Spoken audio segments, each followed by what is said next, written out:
In today's training, I'm going to teach you how you can input a joint NAF for one member who's existing and one member who's brand new to Atlas. On the right-hand side, I have a CIP for a new household. Rose Vandenhout is an existing client of ours who already has a profile in the system. Rose recently got together with Jacob, and we know that Jacob is brand new and we need to add him to Atlas. We need to create a profile for him.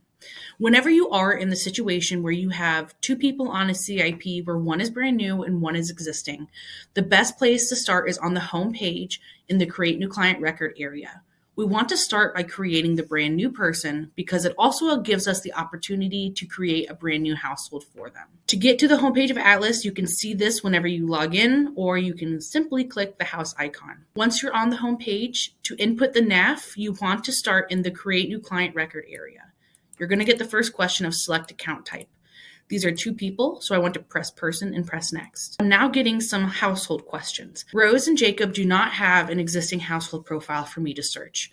I know that Jacob's brand new, and I know I need to create a new household. So I'm going to click this button and create a household for them. You use their last names and their first names, and then you just put their address in. Once you have the name and the address information in there, we're going to press skip or next. Now the household has been created. I need to worry now about adding and creating Jacob and also updating Rose. So when I get this question of what type of account are we setting up, really what kind of accounts are you creating, I want to select joint and input 2 and press next. So now it's going to ask for investor account 1. In this case, I ideally should have put Jacob as investor 1 because Jacob is the brand new person, but I know that Rose already exists. So I don't want to input Rose here. I want to input Jacob. As far as inputting NAFs out of order with the CIP order, it doesn't really matter as long as the two people are included in the NAF. That's all that we really care about as far as entry goes. Don't have to worry about putting any specific punctuation for social security numbers, date of birth. You want to go ahead and use the standard form of using forward slashes, or you can go ahead and use the calendar button. We have the household profile already created, so this is populating from that, which saves us a couple steps. I'm going to keep looking at that second line to fill out the information for Jacob specifically, and he is retired, and you want to write it in the occupation spot as well because this helps us with reports that we run.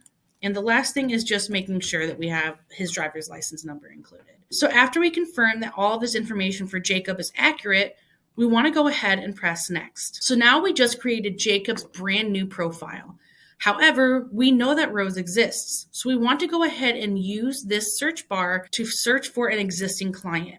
I could find her by searching her name, or I also have the option to search her via her social security number.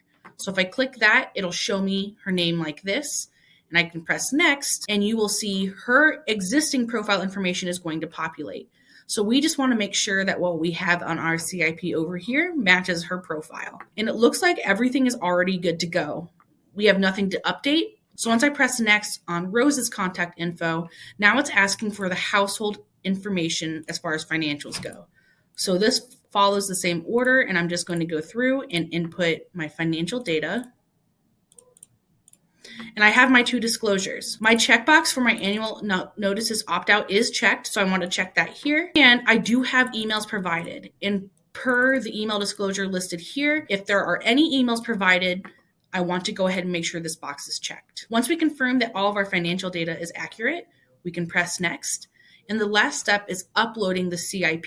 You can either drag it from your desktop or you can go in and find it in your files just like I am. You'll get the status bar with the check mark. Once you press done and you press next, you'll get the confirmation from Atlas that the image made it up successfully, and then just the financial profile statement. You'll click that to finish it out. And now if I wanted to go ahead and see my household profile, I could see that for both Rose and Jacob. I could also find Jacob's personal profile. That is how you were able to input a NAF for one member who's existing and one member who is brand new. If you have any questions on this process, please email atlas@harborinv.com.